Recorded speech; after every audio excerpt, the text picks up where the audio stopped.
Mga kabunyog, mga kababayan, magandang araw po sa inyong lahat. Welcome po sa isa na namang episode ng ating talakayan dito po sa Ano ang Totoo Dito? ATD.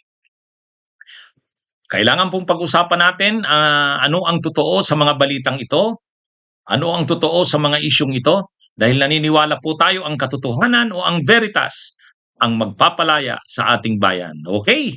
Ha? Durog si Marcoleta sa Namria. Mga kabunyog, mga kabayan, durog si Marcoleta sa Namria. Ha? Ano ba 'tong, NAMRIA? Ang NAMRIA, ito yung ating national mapping, ah, resources ba 'yan? National Mapping Resources Authority. Ito yung gumagawa ng ating mga mapa. Actually, opisina ito, ahensya ito sa ilalim ng DENR. Ito yung nagmamapa ng ating mga ito yung gumagawa ng ating mga official maps, itong NAMRIA. O ngayon, ay 'di ba ang matagal ng issue ni Marcoleta, wala naman daw tayong legal basis ng ating West Philippine Sea. Invention lang daw natin 'yan. Wala namang saan daw bang batas nandiyan yung West Philippine Sea na 'yan. Imbento lang daw natin 'yan. At saka wala naman daw sa mapa 'yan. Wala ngang coordinates 'yan. Sabi yan ni Marcoleta, matagal niyang pinagyayabang yan. Kapag sinasabi niya yan, nakala mo, totoo yung sinasabi niya. Kaya nga yung mga DDS, bilib na bilib sa kanya. Sabi, ang galing-galing talaga ni Marcoleta. Ang galing-galing ni Rodante Marcoleta. Bilib na bilib ang mga DDS eh. Oh, pero ngayon, ah, actually sinagot na yan ni nila Professor J. Batong Bakal. Sinagot na rin yan ni Tol Tolentino, ni dating Senador Tol Tolentino. Sinagot na rin yan ni Commodore J. Tarian. Sinagot na rin yan ni retired Senior Associate Justice Carpio. Kaya lang wala eh. Talagang pag naniniwala sa peke o sa mali, talagang kahit anong sabihin mo, pinapanindagin yung mali niya. Pero ang yabang pa niya ni Marcoleta, sabi ni Marcoleta, nahihirapan na daw siya. Ang hirap daw ng ginagawa niya. Tinutuwid niya daw ang mali ni Tardiela. Tinutuwid niya raw ang mali ni Lacson. Tinutuwid niya raw ang mali ni Carpio. Pero sa totoo, ito na. NAMRIA na mismo ngayon. Naglabas ang NAMRIA ng mapa. Pinakita ng NAMRIA na sa national map natin, administrative map, nandyan ang West Philippine Sea. Ito, tingnan nyo to. Ayan West Philippine Sea yan. Nandyan sa mapa. Kaya sinong nagsabing hindi natin inilagay ang West Philippine Sea sa mapa natin? Kaya, durog si Marcoleta dito sa pinakitang ito ng NAMRIA. Nandyan West Philippine Sea. Kaya nasa mapa talaga yan. Saka bakit kailangan talagang ilagay na natin sa mapa yan? Mayroon na tayong batas dyan eh. Yung Philippine Maritime Baselines Act, Philippine Maritime Baselines Act. Yan ay 2024 na batas, napirmahan 2024, naging batas 2024. So bagong-bagong batas yan. Ang sponsor niyan ay si dating Senador Francis Tol Tolentino. Kaya nga pinaglalaban talaga yan ni Tol Tolentino eh. Sabi niya, bakit ba pinagtatalunan yung West Philippine Sea na walang legal basis yan? Linagay na nga yan sa batas na yan. Yung batas na yan, ang Philippine Maritime itong Philippine Maritime Baselines Act, ano na yan, nakalagay na yung West Philippine Sea definition of terms, West Philippine Sea. Ano ba ang tinutukoy na West Philippine Sea? Ang tinutukoy na West Philippine Sea ay yung sakop nating EEZ, Exclusive Economic Zone, at saka yung Kalayaan Island Group. Ganyan nakadefine yan. Ganyan kalinaw ang definition ng West Philippine Sea. Kung ano bang tinutukoy nating West Philippine Sea? Nandyan sa batas natin, sa Philippine Maritime Baselines Act of 2024. Ngayon, pag tiningnan mo yan sa mapa na ginawa ng NAMRIA, nandyan. Nandyan. Kaya ano pa bang ebidensya ang gusto ni Marcoleta? Nandiyan na, NAMRIA na yan. National Mapping Resources, natin yan. Authority. Kaya, pag hindi pa naman siya dyan naniwala, ano na yan, ahensya na yan ng gobyerno. Malinaw, nakalagay sa mapa, West Philippine Sea. At may coordinates anya yan, sabi ng NAMRIA. Kaya ano ito, mga kabunyog, mga kababayan, ewan ko na lang, ano pa bang, bakit masyadong matigas itong si Marcoleta. Kaya hindi na nakikinig sa tama eh. Pero ang akala niya, ang tinapandigan niya, siya ang tama. Kaya ang lumalabas, ang kinakampihan niya na nito, China eh. Hindi naman siya nakikinig sa mga argumento at saka mga paliwanag ng mga eksperto na mas magagaling sa kanya. Hindi pa ba siya ngayon maniniwala dito sa NAMRIA? Mapa na 'yan. Ha? Kaya ano itong si Marcoleta eh.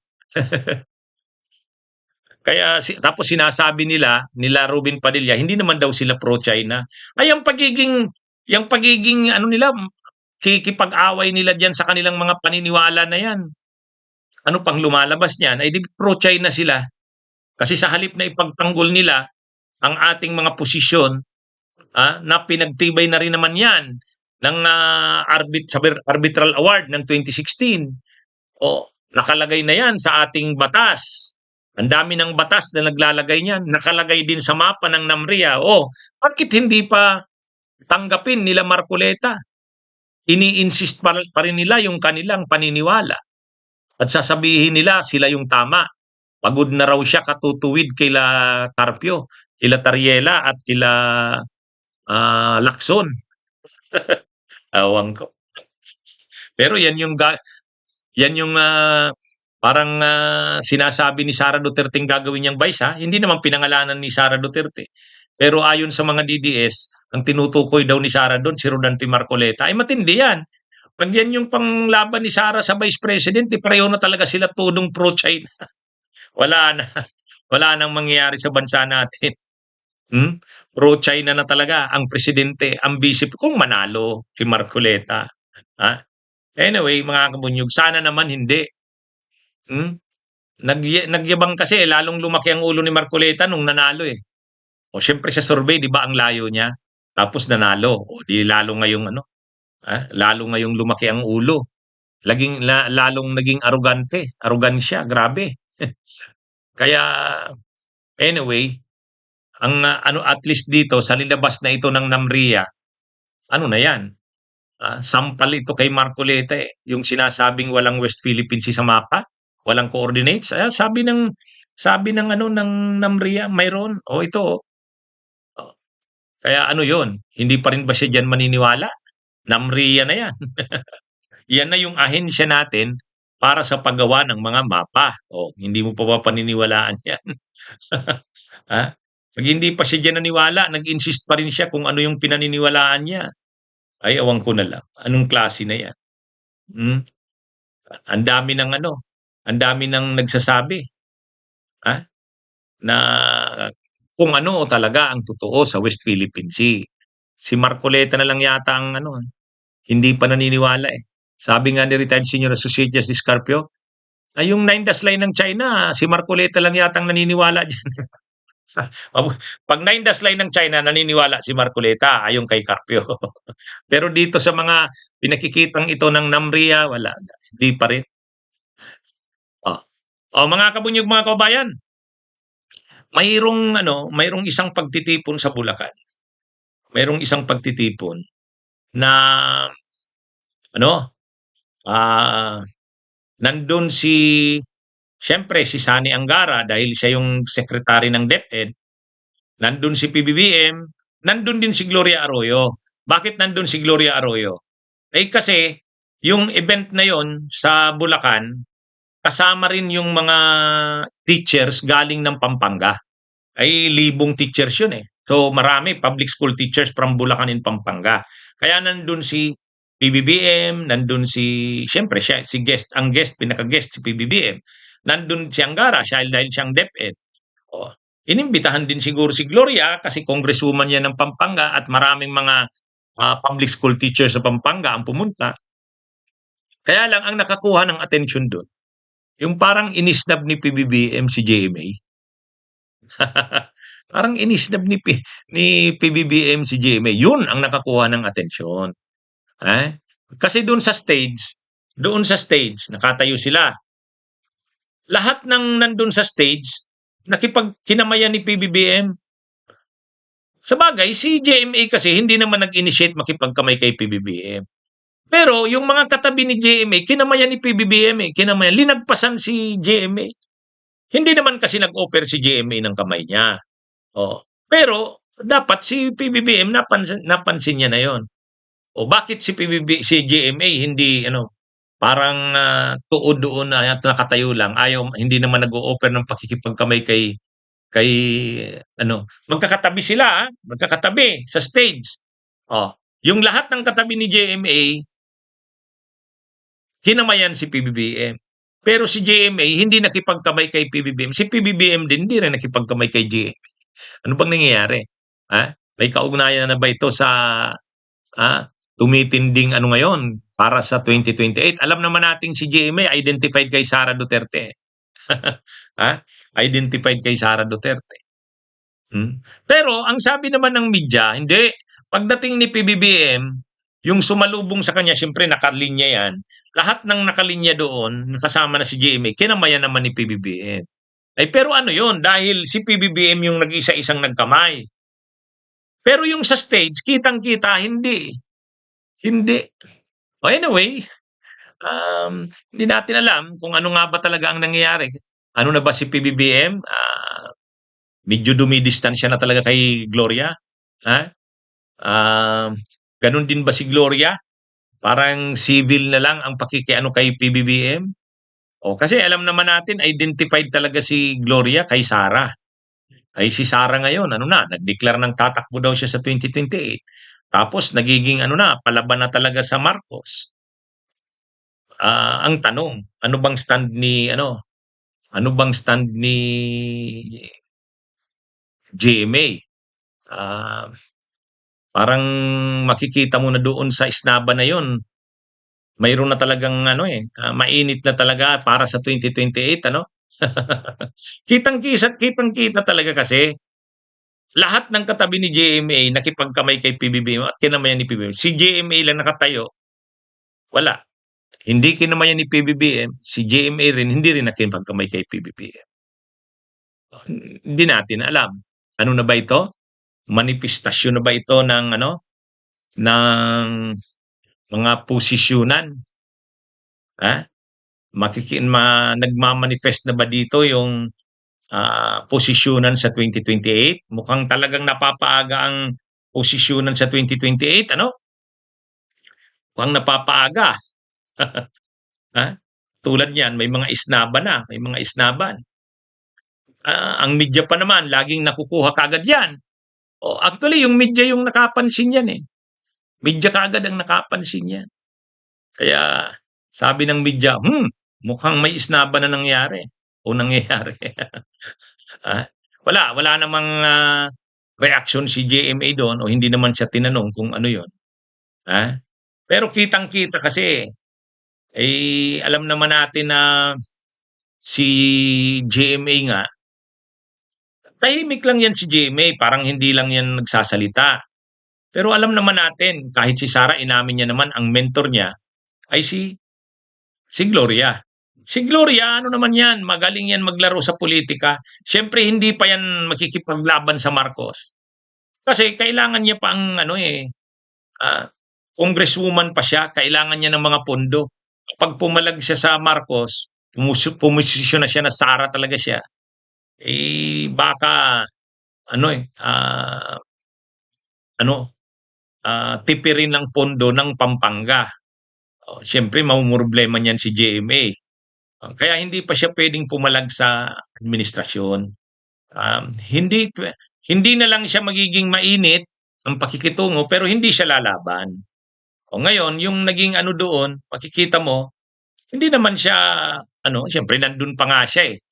Umattend pa siya sa activity, ibig sabihin, ayaw niyang mamarkahan siyang lumalaban na sa administrasyon. Kaya lang, makikita mo rin talaga na hindi mainit. Hindi mainit yung uh, uh, pakikitungo nila sa isa't isa. Kitang-kita eh. Okay? Ito tayo, mga kabunyog, mga kabayan. Ang Makabayan Black ay nag-sponsor ng resolusyon na dapat itong si Madriaga ay ipatawag sa Kamara para maimbestigahan. Hmm? May resolusyon na ipinasa ang Makabayan Black na buuin uli yung Quadcom, at magsagawa ng hearing tungkol kay Madriaga. Parang kasi ang mga expose ni Madriaga sa kanyang sinumpaang salaysay matitindi na ang ginamit ni Sara Duterte sa kampanya noong 2022 ay galing sa Pugo money.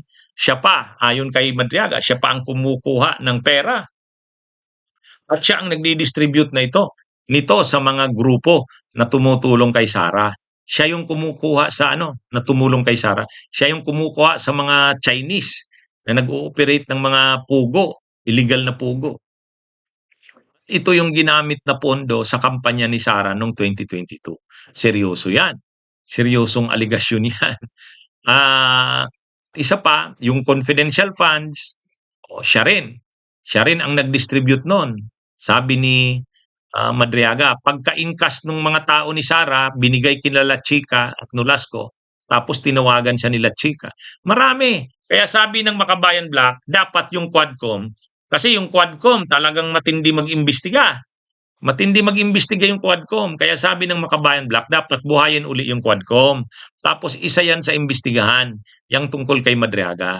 Para kung ipapatawag man si Madriaga sa Ombudsman o sa Justice Committee, na talaga siya, na nabusisi na ng Kamara ng ibang komite katulad ng Quadcom. Ay syempre kung pumasa siya sa Quadcom, ay di lalong papasa naman siya doon sa Justice Committee. Ang sinasabi lang ng Makabayan Black, dahil seryoso yung mga aligasyon ni Madriaga, dapat mapalitaw yan sa mga hearings ng Quadcom. Kaya kailangan i-convene uli yung Quadcom, buuin uli ito at imbestigahan si Madriaga. Para lumabas ang lahat niyang nalalaman. Lahat niyang nalalaman under oath. Yung kasing sinumpaang salaysay niya, hindi naman siya natatanong doon o nagko-cross-examine eh. Yun yung kanyang sinumpaang salaysay. Pero pag tinanong mo siya para panindigan niya yung kanyang mga sinasabi, mas maganda sa Kamara niya sabihin yun. Kasi talagang gigisahin siya ng mga kongresista. Kaya sabi ng Makabayan Black, buwi na uli, i-reconstitute na yung Quadcom. Kaya lang sabi naman ng ilang mga officials ng Quadcom, wag na muna. Maraming trabaho, baka makaabala yung ng Quadcom. Pero seryoso din kasi yung sinasabi ng Makabayan Black, tama naman yun. Yung mga testimonya at mga sinabi ni Madriaga ay masyadong mga seryoso. Sa katunayan, sa mga final na impeachment complaints, yung kanyang sinumpaang salaysay ay kasama sa first, second, third hanggang fourth impeachment complaint.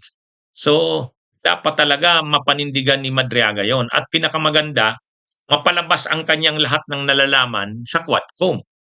Kasi yung Quadcom yung nag-iimbestiga ng mga pera na galing sa illegal na pogo, Quadcom yun eh. Quadcom yun. Tapos yung mga korupsyon sa confidential funds nung nag-imbestiga niyan, yung committee ni Joel Chua, House Committee on Good Government and Public Accountability. Pwede ring isama na yan dyan sa Quadcom. Kaya at iba rin kapag Quadcom yung nag-imbestiga. Marami nang bumilib sa mga tao kapag Quadcom ang nag-iimbestiga. Kaya kung maisasalang si Madriaga sa Quadcom, kakakuha talaga yan ng atensyon ng publiko. At ang pag-uusapan ay yung mga expose ni Madriaga tungkol kay Sara. Mahuhubaran talaga ng todo dyan si Sara sa hearing na yan ng Quadcom. Kaya hindi pa kasi binubuhay uli ang Quadcom, mukhang kailangan na nga talagang buhayin. At maganda rin talaga, ito yung unang imbestigahan, itong tungkol kay Madriaga. Total, kinausap na ni Congressman Benny Abante si Madriaga doon sa kulungan, binisita eh. Si Laila de Lima rin, binisita rin. Binisita ni Laila de Lima si Madriaga sa kulungan. Ganon din si Benny Abante. At lahat sila na bumisita kay Madriaga ay naniniwalang credible si Madriaga. Kaya nga ako 'pag tinatanong, "Attorney, anong masasabi mo kay Madriaga?" Sabi ko, "Wala akong masabi kasi hindi ko naman nakakausap 'yan. Hindi ko sigurado kung ano nga bang kredibilidad niyan." Pero si Laila de Lima, pumunta siya, kinausap niya at sabi niya mapagkakatiwalaan naman sa tingin niya. Gano'n din si Congressman Benny Abante. Eh, si Congressman Benny Abante hindi mo naman kaagad-agad mapapaniwala 'yan, mapapabilib 'yan. Pero nung pumunta siya kay Madriaga, naniwala daw siya. Kaya nga yung testimonya ni Madriaga ginamit doon sa mga i-file na article ay na impeachment complaints. Dinagdag doon bilang ebidensya. Oh, kaya ang sabi ng Makabayan Black, maganda ipatawag na si Madriaga para maimbestigahan. Para kung ano man ang lumabas sa investigasyon ng Quadcom, magamit na doon sa kung saan man yan. Kung magkakaroon ng trial, makarating sa Senado, yung testimonya sa Quadcom ni Madriaga ay magagamit. Magagamit, magiging malaking tulong, magkukumplement. Kaya yan yung sinasabi ng Makabayan Black. Okay, mga kabunyog mga kabayan, magandang araw sa inyo lahat.